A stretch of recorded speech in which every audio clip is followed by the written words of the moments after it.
Hi, welcome to EmpowerHer. My name is Priya, and I have a very special guest with me today, Annalea Krebs. Hey, Annalea, how are you? Hey, Priya.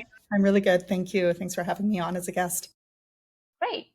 So, if you're listening to this for the first time, this podcast is about empowering women. So, I invite different guests from different fields, from different careers, and all women leaders in different industries to give us an idea or kind of a look into their world when it comes to their professional lives, their personal lives, and hopefully we can learn something from their journey. So I invite them to share their failures, successes, and whatever they have learned so far from their professional journeys, so that other people can learn from it and adapt some of the things that they have learned from their mistakes or from whatever learnings they have had. So I invited Annalea because, first of all, I was really inspired by her journey, not only as you know someone I've worked with in the past, but also just looking into her journey from the outside world as well, because she is an entrepreneur. She is currently the CEO of Social Nature, and I would encourage you to go to the website and see what they're trying to do. It's very mission driven, and obviously Annalea will talk a little bit more about her mission and what Social Nature is and what she's trying to do with Social Nature. But um, overall, I just wanted to invite her because I think she really resonates with the kind of philosophy I have, which is learning. Sorry, Priya. I can't hear you anymore. Okay, Annalea, I pass it on to you now. So if you can give like a quick introduction about yourself and your a little bit about your journey, and then also a little bit about what you're trying to do right now with social media. Awesome. Thank you, Priya, for the warm introduction. And as you said, the most important part of entrepreneurship is really the lessons you learn along the way, not just the successes. And so I'm happy to share. After 15 years of being an entrepreneur across several different businesses, I have learned a lot. I think I've only had one kind of a professional job prior to becoming an entrepreneur. So, yeah, since I was 25 years old, I've been building and scaling mission based businesses. And so I will gladly reveal many of my mistakes and lessons learned. I think it's also important to share, because 15 years is a long time across multiple different businesses, what continues to drive me, and that is really my purpose. And without a purpose, I would have quit a long time ago. um, in fact, I don't know how people, can run businesses only in the pursuit of profit. That has never been um, something that's motivated me. But profiting with a purpose is what motivates me. And so how I've done that through my first business, Ethical Deal, and now my second business, Social Nature, is really to focus on introducing people to greener, healthier, more sustainable choices. And with Social Nature in particular, what really inspired me at the outset was I learned, that most people, and if you think about your own shopping habits, are probably purchasing about up to 200 different products throughout the year. Like if you think about all the different cupboards in your home, your fridge, your cleaning cupboard, your bathroom cupboard, your makeup cabinet, whatever it is, all those different choices that you're making, from small purchases to big purchases. And if you think about, what's behind every one of those purchases and products, what they're packaged in, how they were sourced, how they were made, what the ingredients are, those are all choices that impact your own health, the environment, maybe your children, your pets, um, what goes down the drain, what goes, into your bloodstream. And so really kind of trying to educate consumers around the different choices that there are, trying to make it as accessible to people, like, just making it kind of easy and fun to learn about these different products, and then making it easy for them to try them with free trial offers and exclusive discounts is what we do at Social Nature. And it's always evolved like that. The mission has always been, kind of introducing people to greener choices, making green mainstream, and connecting, brands that are developing products and services that are better for people and better for the planet, with consumers that want to make a conscious choice, make a change to their shopping habits, is is really what kind of continues to drive me. And I love it when I hear stories from our community around how they've tried something and discovered a new, plant-based product, or healthier choice, or organic eggs, or whatever it is that they're now buying on a regular basis, based on based on learning about it through Social Nature. And then when I see, the brands that we work with on grocery shelves when I go shopping, it's awesome to see them growing and getting onto more shelves. So yeah, it's really fulfilling work. It's hard, but every business is hard, so you may as well do something that counts and makes a difference in this world. That's my opinion, anyways.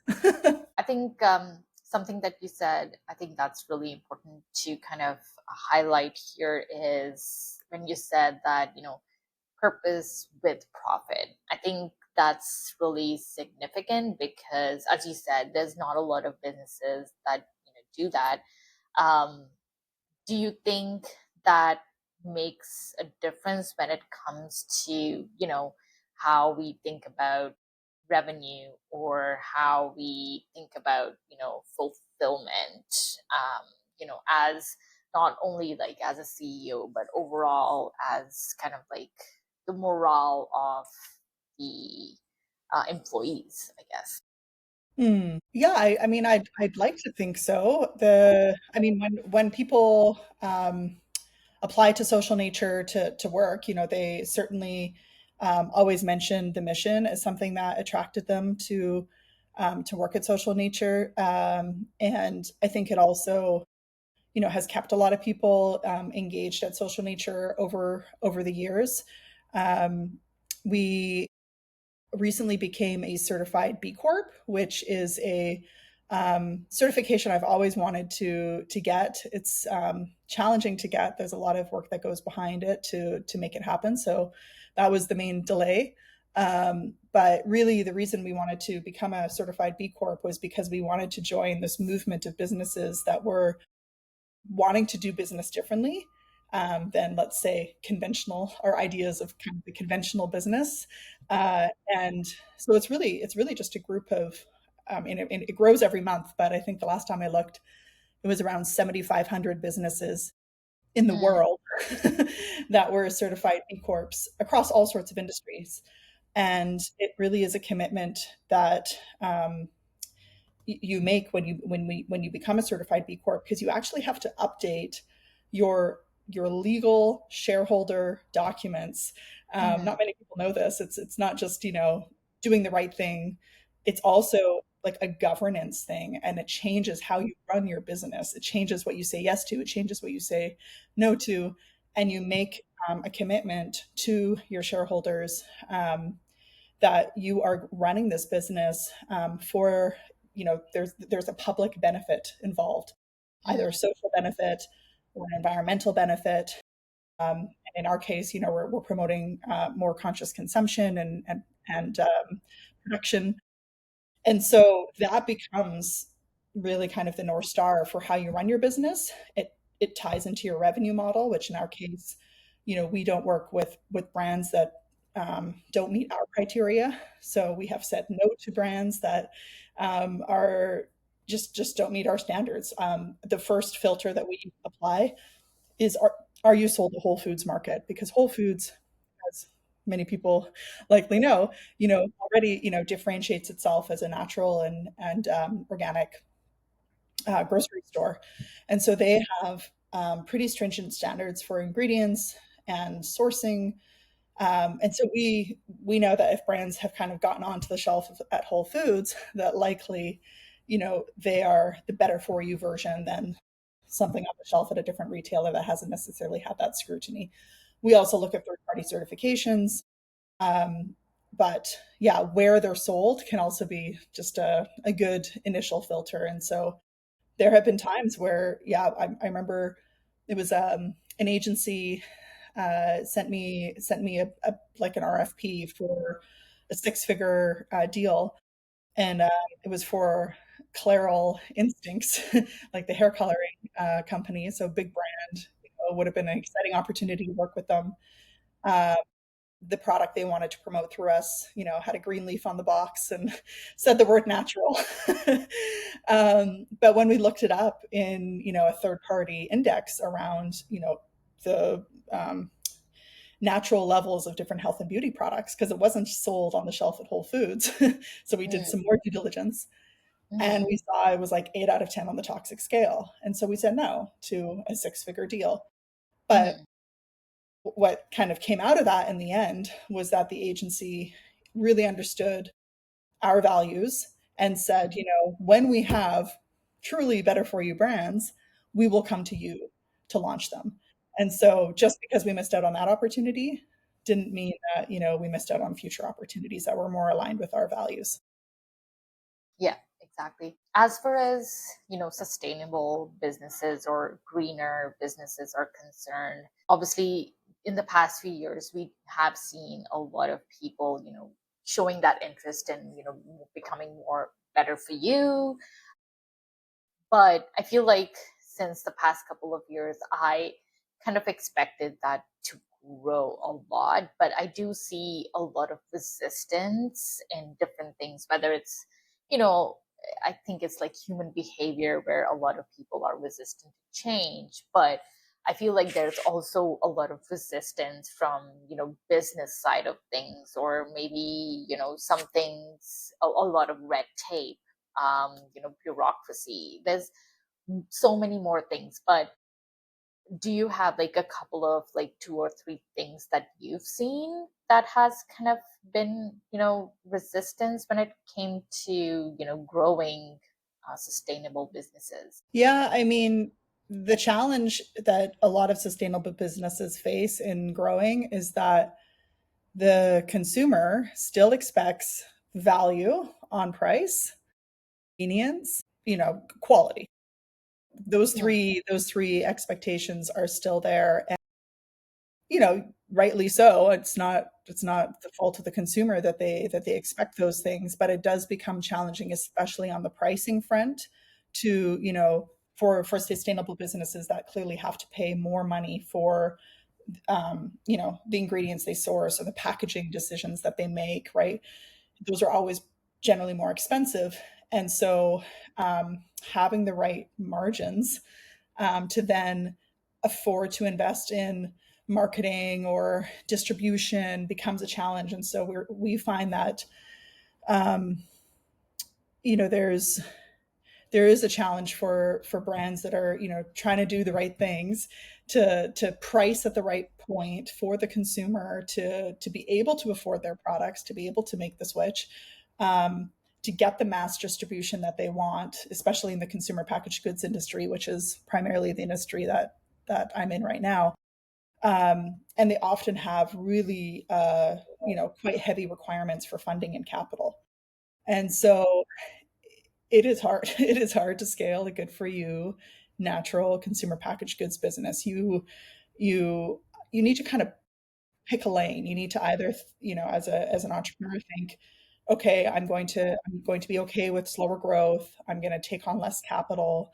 I'm going to really think strategically about where I want to distribute my products. Like I know brands that have been extremely successful just online, right? Like they haven't even gone into retail because going into retail can cost a lot of money. And if you don't want to go down that pathway, or if you can't go down that pathway, then thinking about where you can be successful. Or I've seen brands, partner up with like health and fitness studios and distribute their products that way, or sign deals with airlines and get their products, distributed on the airline. Like you can get creative and kind of out of the box, or like hotels. It doesn't always need to be, the traditional pathway. And so I do see some brands that are kind of more owner operated, operating that way, and still being successful. They may not be $100 million company, but they may be doing north of 10 million in sales, and still being profitable in that environment, and doing kind of right by their values in terms of how they source their ingredients, and not compromising on that, but then having to kind of think more creatively in the other ways, like what kind of marketing they invest in, what kind of distribution they do. And then for those brands that do decide that they want to be, on every grocery shelf across North America, it's going to take a lot of capital. It's going to take, finding the right partners. And then it's just having that scale. Like when you get on the shelf at Walmart, for example, you need to be prepared with, the facilities to produce the volumes that they will require. But the good news is when you get into those large retailers, because the order volume is so high, you can afford to bring your price down. There's just different pathways to go down, and I think n- not enough entrepreneurs are intentional about which pathway they want to go down initially, and they may chase the big pathway here, thinking that's what they want, but then learning the hard lessons and often that not working out, them running out of capital, them not having the margins, them not having the facilities in place to support the scale. And so, yeah, I guess that's what I've seen. And like we worked with over 600 brands across North America, and it's really thinking about what kind of company I want to build, and then aligning your all of the things against that, because they are different pathways. I mean, I never realized how much importance, purpose and leadership, affects how a company is run or how successful it is, and how it affects, the employees as well.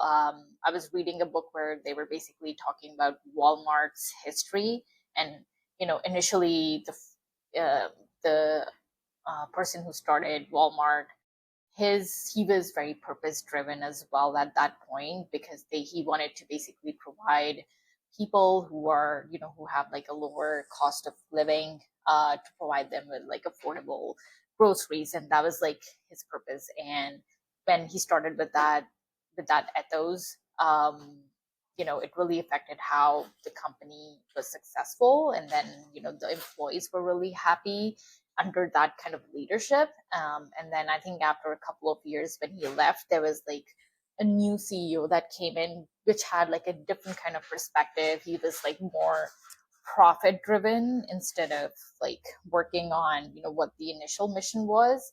And things changed very abruptly.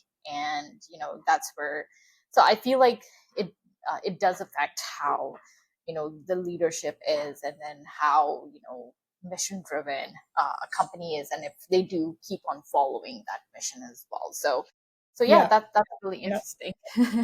Well, and just to build quickly off of that, because one still, like, I purposely say like profit with purpose. Like, in order to what I'm very aware of is, in order to scale my impact as like with my mission, I need to have a sound business model. I need to have sound unit economics.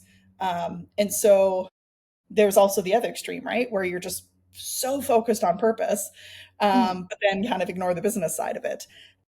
And the real sweet spot is in really deeply understanding your financials, deeply understanding your unit economics, um, and the margins that you need in order to scale your impact, because that's the way that you're going to really have the most impact.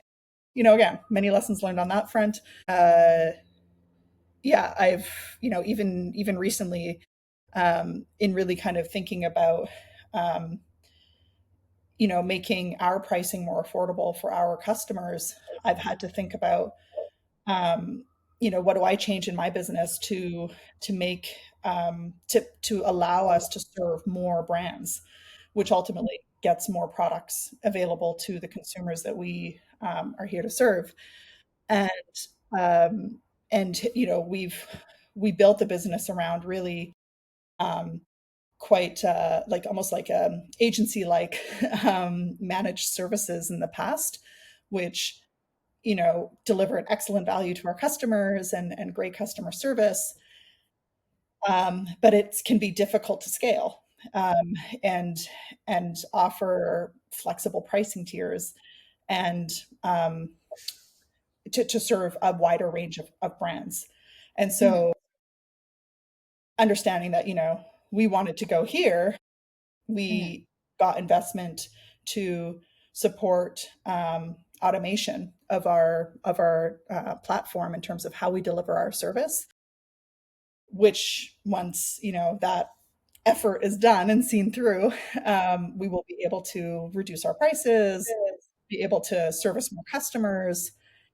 So there's decisions along the way that but I think about it from an impact lens. It's like, oh, I'm not reaching as many, I'm not having as many products as I'd like to offer to consumers. What's Mhm. blocking that? How do I change my Mhm. business operations to support that? Yeah, so I think that's really important.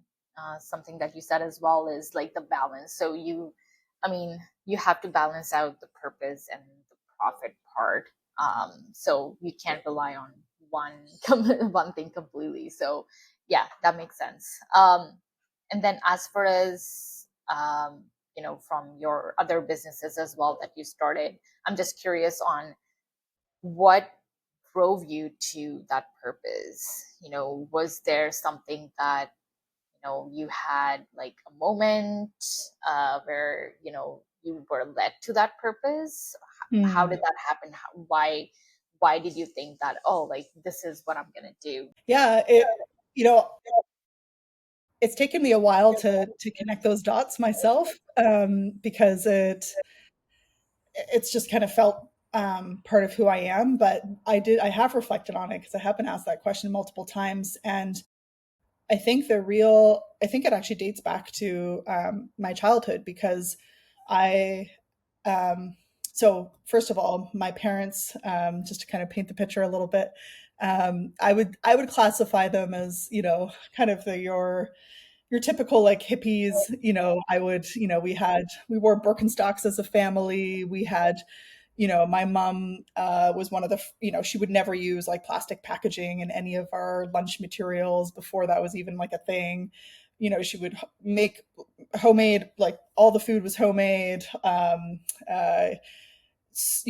Doing like beach cleanups was part of how we spent our our spare time as a family, like volunteering in soup kitchens. Like my parents really like wanted us to support both kind of social and environmental things at a very early age. I spent a lot of my youth volunteering for different causes. We and then around in my early youth, my dad was diagnosed with a benign brain tumor, but it still was having impacts on his health because it was about the size of a golf ball behind his eye. And so he was losing his sight, and he was having a number of other symptoms that made it difficult for him to work and have the energy to raise four kids along with my mom. And so they knew they needed to take action. And the recommendation at the time was, just have brain surgery and get it Mhm. out. And Yeah. this is, dating back a number of years now, like yeah, probably over 25 years ago. So things have improved since then, technology wise, but there was a lot of risk associated with that type of a brain surgery. And so his instinct, based on his values, was to seek an alternative path. And Mhm. so he, traveled to Europe. He um, read a lot, educated himself, because it wasn't from the traditional medical system that he was getting this information. It was really from alternative pathways. And he chose to do a very strict diet that was recommended by a doctor in Germany that had helped cure cancer through diet. He got into like body work, and so learned about that and kind of did body work on himself. So a lot of kind of meditation, a lot of visualization. Um, um, there was, different ointments that he would make from medicinal herbs. And so I just, I was still quite young and I was just observing all of this. Like he would go on different cleanses, like for 3 weeks, all he did was drink sauerkraut juice. Once he just ate grapes for 3 weeks and he got so skinny. But at the last week, like 3 weeks, just eating grapes, if you can imagine, Yeah. he got so strong. He's like, I could lift up a log, at the 3rd week mark. So I think all of this left a certain impression on me that, there is an alternative way to do things. Um, and you do often need to kind of educate yourself because it's not part of the mainstream way of doing things.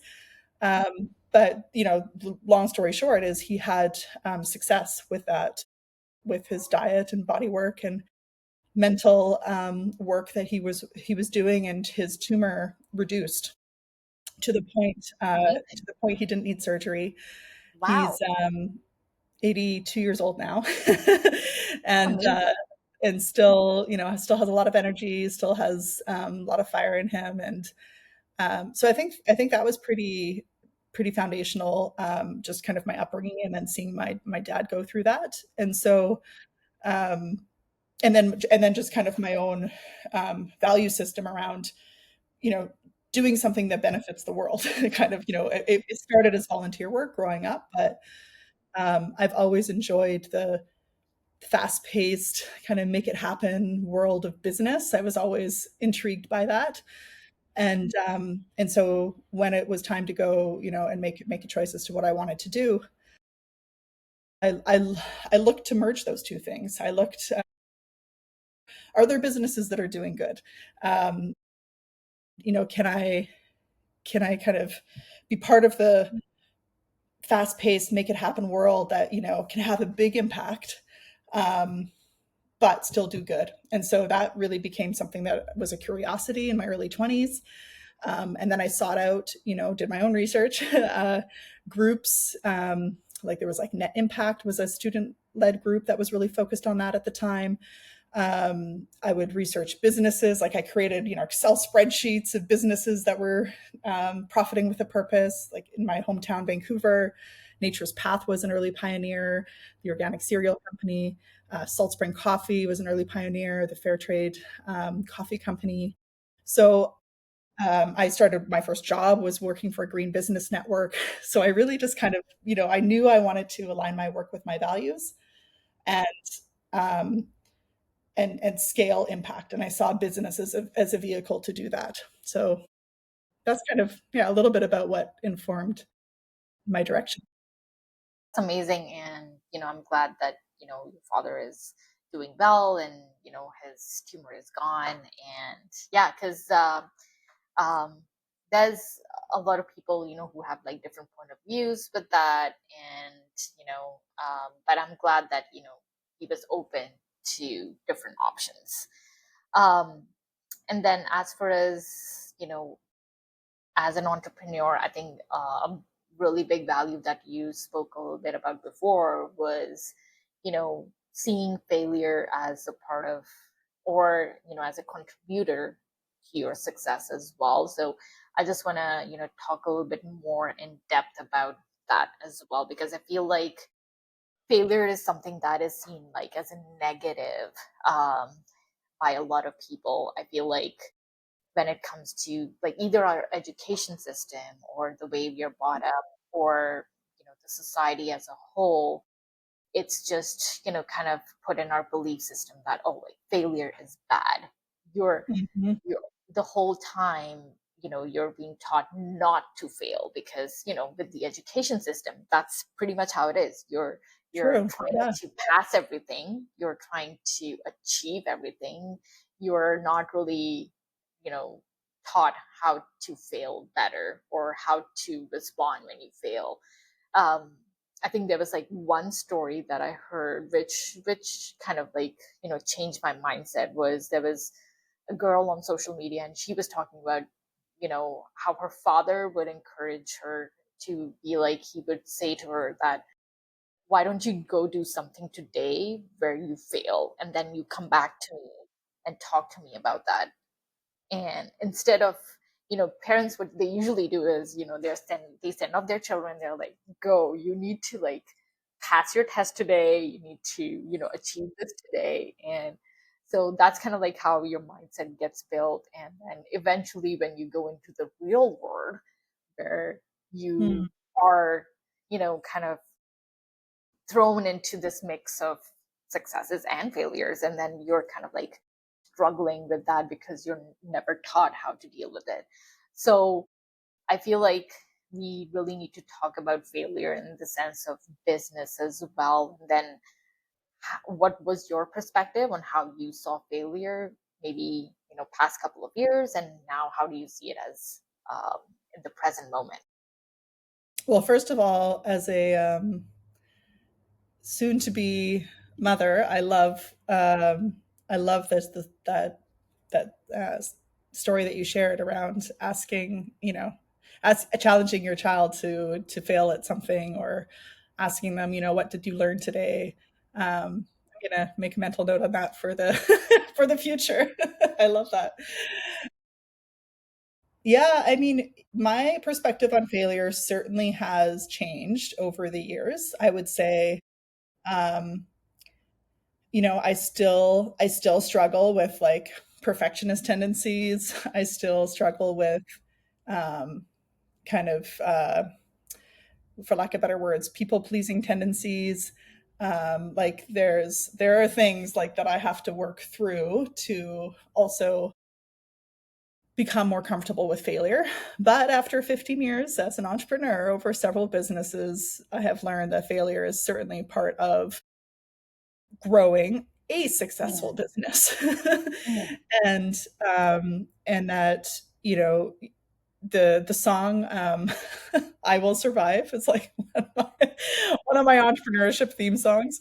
And it really, I've learned that like every single quarter, because in business, we think of quarters, there will be a good surprise that you didn't expect, and a bad surprise, for lack of better words, that you didn't expect. And that is just part of growing. And if you aren't having that, you're probably not taking enough risks. You're probably moving too slowly, um, and and not really getting outside of your comfort zone. And so, it's fine to have peaceful periods. I'm not saying, something drastic has to happen every week, but honestly, the pattern that I've observed is usually every 3 months. There's something unexpected that comes up, but also something unexpected good that comes up. And so it really becomes how my perspective has shifted is I kind of look at business growth not as this like smooth hockey stick line up, but as this curve that's like, oh, things are happening well, and then, oh, there's an unexpected dip. And then, you hang on long enough, you figure it out, and you turn the corner, and there's another win or another good news, or something unexpected that happens. And so it becomes, the art of kind of, um, perseverance, um, building conflict, like every point of failure and mistake, and working through that, often with my team and advisors and whoever else I can get that support from, because I certainly don't have all the answers. That builds confidence over time, and that builds resilience over time.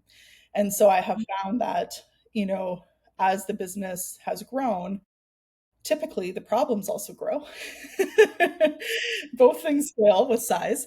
But what may have seemed like this super huge challenge in the beginning, in like my first year of business, now is like doesn't even bother, like it just yeah, yeah, it doesn't phase me, because I've increased my resilience, and I've increased my confidence in, um, getting through those getting through those challenges. So now I find that I can, generally speaking, remain calmer, remain, more clear-headed through those moments, and really just kind of focus on problem solving and an action plan and bringing in different people around me.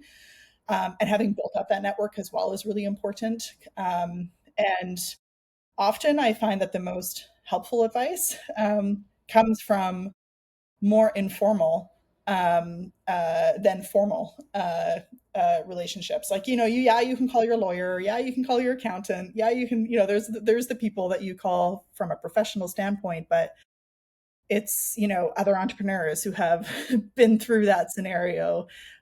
It's mentors that I found along the way. It's, having kind of a war room session with a couple people on my team, like it's those moments that typically really help us break through than any of the more formal channels. So that's also been an interesting. So whether it's social nature or whether it's, ethical deal, is there like an example that you can think of when, things didn't go as planned, and then how did you handle that? I mean, I think most businesses um, will have a story along this line, and so I'm going to go back to when the unexpected happened with COVID and the pandemic, and that was really only 5 years ago, and no business could expected that to happen, and for us at the time, because of the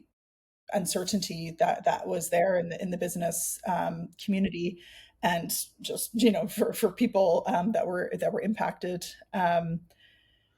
everything was just frozen. Like, it was just a standstill for business as usual, right? Like, people were focused on their health, themselves, vaccines, what do I need to do? And so that, naturally everybody's focus was there. And so business as usual stopped. Uh, you know, Customers weren't unlocking budgets. Customers weren't making decisions at the same pace that they normally did because their whole supply chain had just suddenly been blown up. Like, they had all sorts of other, challenges to address. And so as a, um, marketing and promotions company, that was not top of mind for them during during the pandemic. And so that really changed um, our business kind of overnight. I remember Mm. we had flown our team to California to participate in a trade show, the largest trade show that we always participate in every year. And we kind of got to the show, and they're like, it's shut down. Like, there's a state of emergency. Go fly back home. And so we we're like, what? So we flew back home to be with our families, and but as the CEO of the business, there was what to do, and there was such uncertainty, right? Like, that's, I think, what made it really difficult for so many businesses was you didn't know when a vaccine was coming out. You didn't know you were thinking about your family, and you just had so many different concerns, but you also needed to look out for your team and deliver on your commitments and all the things. So um at that time, uh, I remember thinking, you know, because there's all this uncertainty, I I need to control what I can, which wasn't a lot, but I need to control what I can, and I need to take some proactive measures and kind of some decisive moves quickly. And so one of the things that we did was we looked at, where where is there still opportunity? Which is hard to do in a state of crisis, but there is always still opportunity. And so we noticed that, the brands that we work with, who are our customers, they still need to drive sales, like, right? They were still needing to get their products to consumers. Consumers, weren't necessarily going to the grocery store. They weren't necessarily, going to events. Like, all of that had changed, but they still needed to get their products to consumers. So within um, probably 6 weeks, our team launched, like, the fastest we've ever launched a new product, a new service.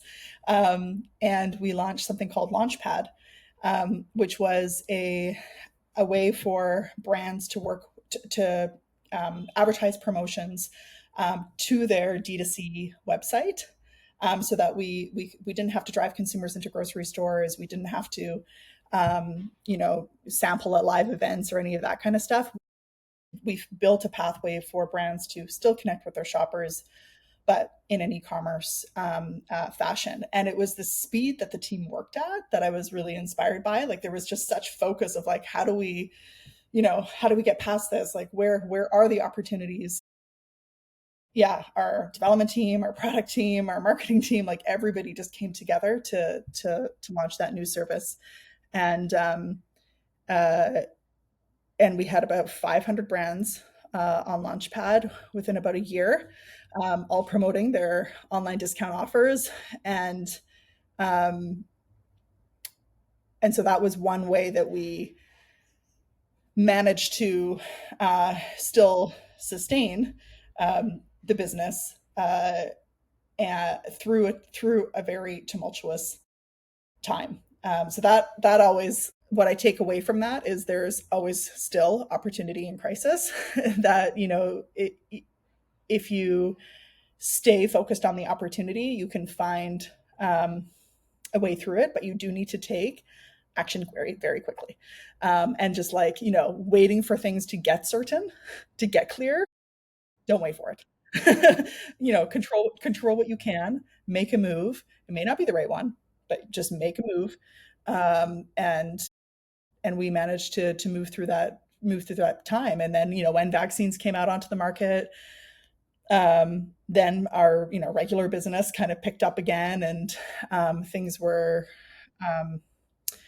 not back to normal, but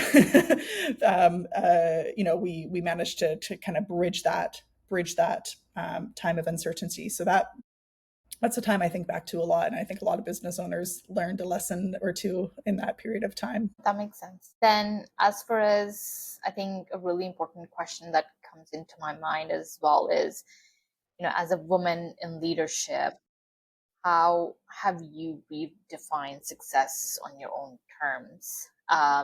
Especially in a lot of industries, it can be male dominated. So I wonder, how did you navigate, those rooms where, maybe you were the only woman there. So yeah. I'm often the only woman. It's still, there has been change. Certainly, there's been like way more.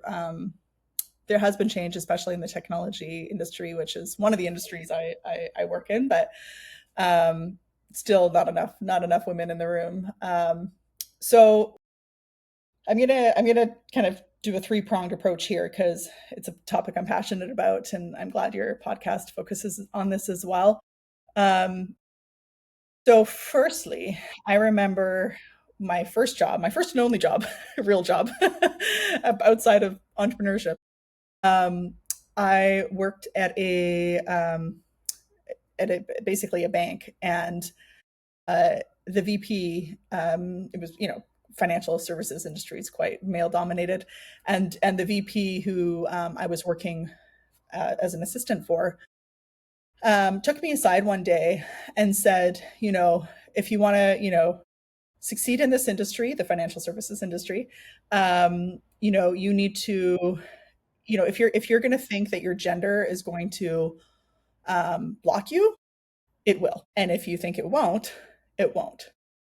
And it was just a really like it was just like I still remember it. I think it was like 18 years old, and so that left an impression on me because at that point I said, okay, like I'm going to choose to almost um yeah, I'm really going to try to make a conscious effort for it not to block me from the impact that I want to create. And that's easier said than done, but that's where I chose to take his his advice. And so part of my early days, I would look for other women leaders to be inspired by. And I looked where are there examples Mhm. of women in leadership. I could have chosen to focus on where there were not examples, right? I could have had that mindset. I could have gone down that road. But I chose to look for, okay, where is it happening and what can I be inspired by? And so I still have it in my bookshelf, but I purchased a book about this big and it was called Women on Boards. I was like, sweet, like I want to read about women on boards and maybe one day I want to be a woman on a board. And so I'd read these profiles of women on boards. And then I joined a nonprofit that was about women in leadership.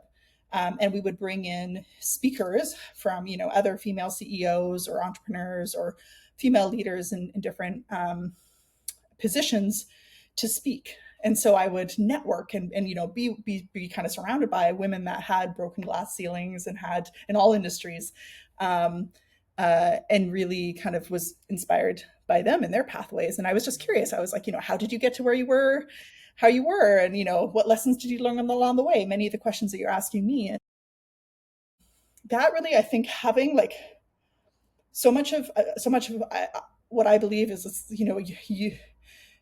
it's who you surround yourself with, and it's like Mhm. what influences your mindset. And if you have a mindset of positivity, if you have a mindset of abundance, if you have a mindset of you know kind of creating your own destiny and taking control of it, that will lead you a certain pathway. And so that's what served me over the years. And then certainly I saw opportunities to also um, uh, try to influence change where I saw there was opportunity for change. And so about 10 years ago, I co-founded a organization called the Canadian Women in Naturals Group, and it grew very organically, but it was really my co-founder and I. We noticed that there weren't enough women on natural product company boards. There weren't enough women, part of associations that were deciding what type of product should go on grocery shelves and who gets funding. Women companies were underfunded. Like we saw all these, problems, and we're also experiencing some of it ourselves. And so again, we decided to do something about it, and created this group and invited women, just for a simple breakfast. It started, and so we had like 25 women gathered around the table, and we would facilitate conversations around, what challenges are you facing? How can we help you? Unblock your challenges, and that grew over 10 years, to breakfasts that were hosted in grand ballrooms with 200 women attending, and us inviting guest speakers up, and facilitating connections and community amongst women in the natural product community. And um, that that was one way that we tried to um, lift other women up, and show them what's possible by bringing in those speakers, make those connections so that they can get the resources they need, whether it was funding or other resources. And so I think the more women that are in positions of leadership, if they can spread the word and kind of share their stories, and um, uh, inspire one or two people. I think that's how more women get into leadership positions. And so I do some mentorship on the side as well, of course, but that's where I try to kind of spend a little bit of my time, because I do want to see more women around the table, so to speak. And Absolutely. um, I do want women to have such, like I do want their ideas to get funded. I do I'm again giving birth to a daughter soon. Like I want to show her that anything is possible. And uh, so I appreciate you having this podcast as well, to kind of share those stories of women that are making things happen, and hopefully inspiring others to get involved in whatever creates purpose for them. No, yeah, and absolutely, I want to see that as well. And yeah, it would be really not just for when it comes to, I feel like the gender conversation, but it's just about you know um, appreciating like women as leaders in their own way, because it's never going to be the same where you can say, oh, men and women lead the same. It's that's not going to happen. But I feel like um it has to be more about like equity instead of like equality. So no one's saying like men and women are equal. No, they have their own ways, but it's just about having opportunities um, for both of them. Um, and then I feel like a really important part that I also wanted to talk about is having daily routines or practices that you know you can use to stay grounded and focused, especially as an entrepreneur.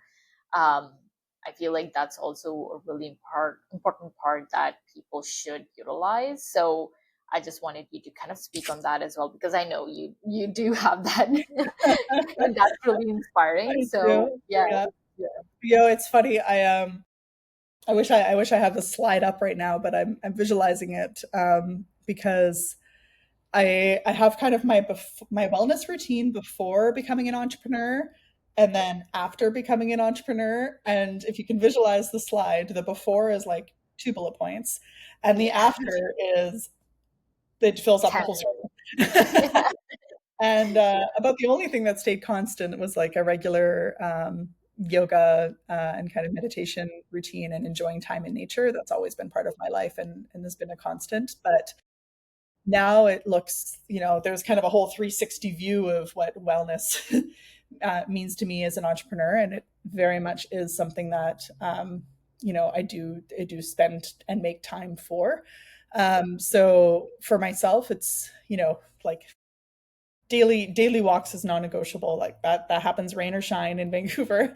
Um, doing kind of, the forest bathing on the weekend, like going out into nature and having, yeah, just unplugging for like ideally 24 hours, like Friday night to about Sunday morning.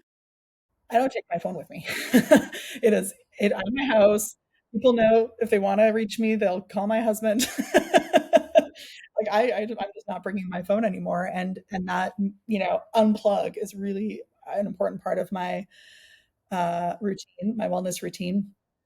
Um, sleep I really prioritize. So I really try to get 7 8 hours of sleep every night. I do quarterly wellness retreats where most of them are solo. Sometimes I bring a friend along, or but often I enjoy just the quiet time. And I'll go to a yoga studio, or I'll go to a meditation retreat. Sometimes they're local, sometimes they're further away, but kind of doing that like long weekend wellness retreat once a quarter is part of my routine.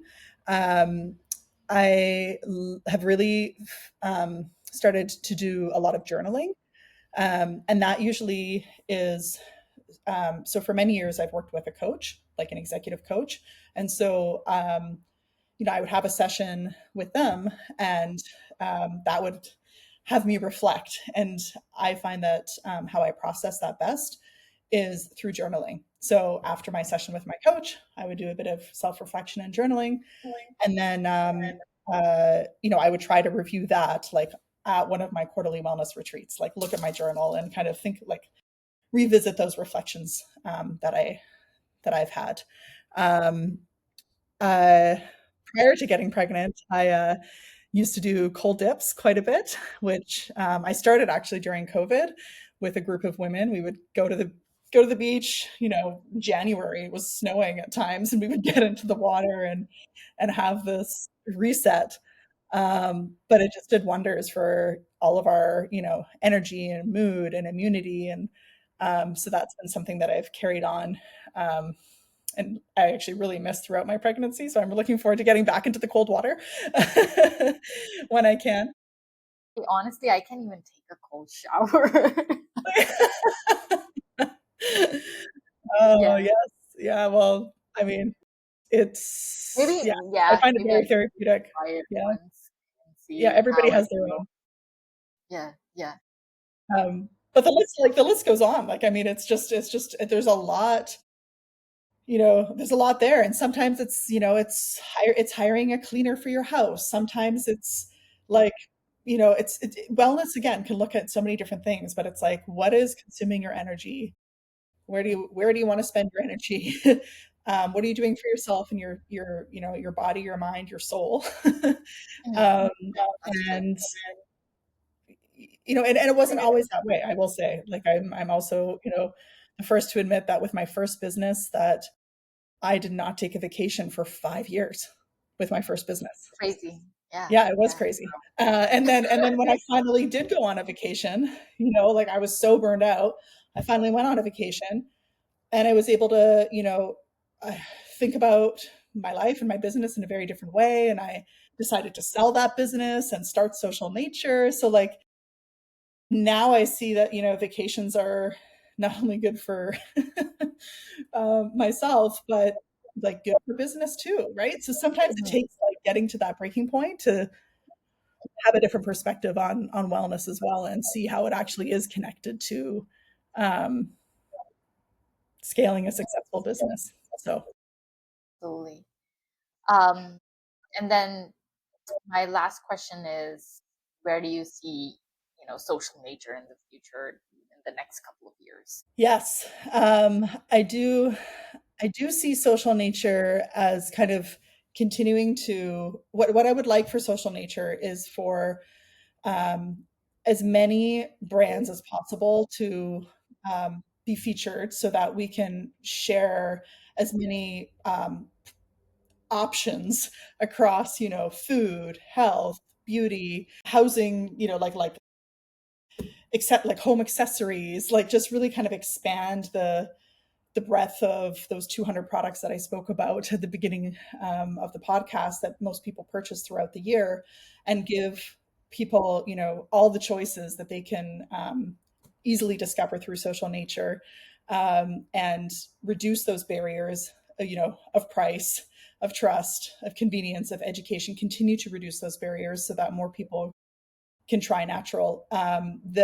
There's also, I think, an opportunity for us to kind of go beyond, um, rewarding people through the promotions that we currently offer, which is, one way that we've been introducing people to the greener choices is through those free trial and discount offers. But I think there's also an opportunity to kind of share a little bit more education with our community, and kind of gamify the healthy living and sustainability journey. So I'm excited to um, open up to those possibilities as well, and just kind of think about how else we can help people make these positive choices, and give them feedback, like provide them feedback loops on, what they're buying, and um, what kind of nutritional, like how that relates to their health goals, and you know have them tell us like, hey, I'm wanting to improve my digestive health, or I'm looking to reduce my stress, and then for our app to, tell them, here's the choice, here's how we can help you, and just kind of connecting it to Yeah. their life, like their life as a whole, is, I think, would be a really cool opportunity to kind of increase our impact, and uh, hopefully engage even more people than we are today. Today we have about 1.2 million community members, but I know there's apps out there with tens of millions of consumers and community members, and so um, yeah, for me, my mind is really on, like, how can I create more value um, for the consumer, and what are other barriers that are blocking them from making better choices, and how can I tackle that?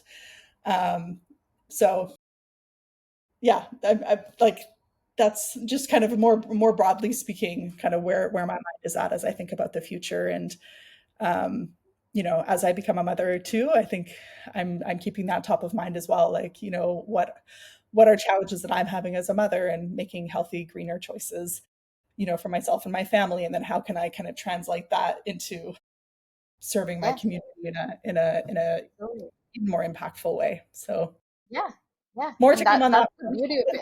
Yeah, that's the beauty of it. I feel like that's really beautiful in a way because you're able to like have that personal as well aspect to it too. So yeah, that's amazing.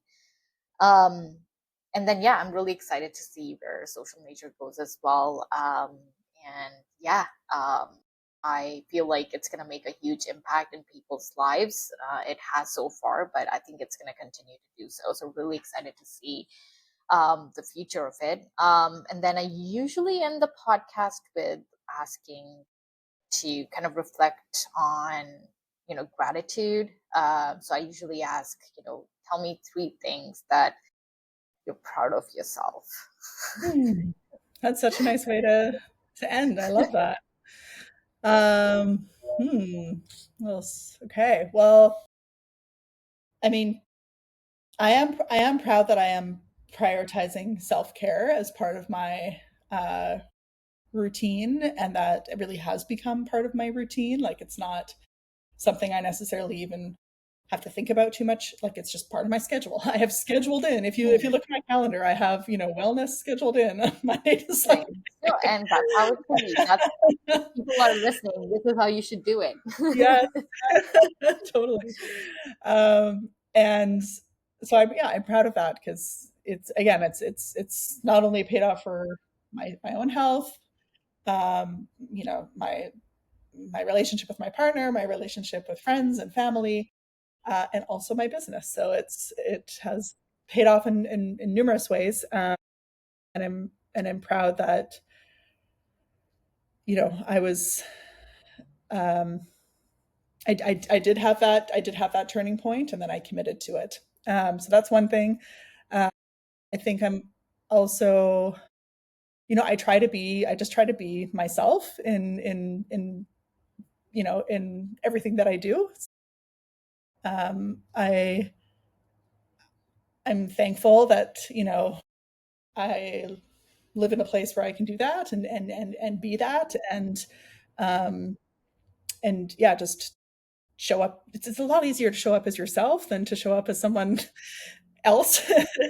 And so I find that I have a good balance between. I find that because I'm not having to be someone else, that I can kind of maintain that energy across all the things that I do, and I'm proud of showing up that way.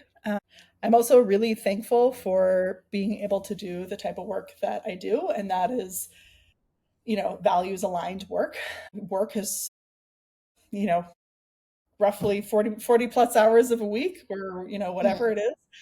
And it doesn't escape me that, I get to work with people and brands and investors, and everyone that's kind of aligned on like making the world a better place, and that I'm very grateful for.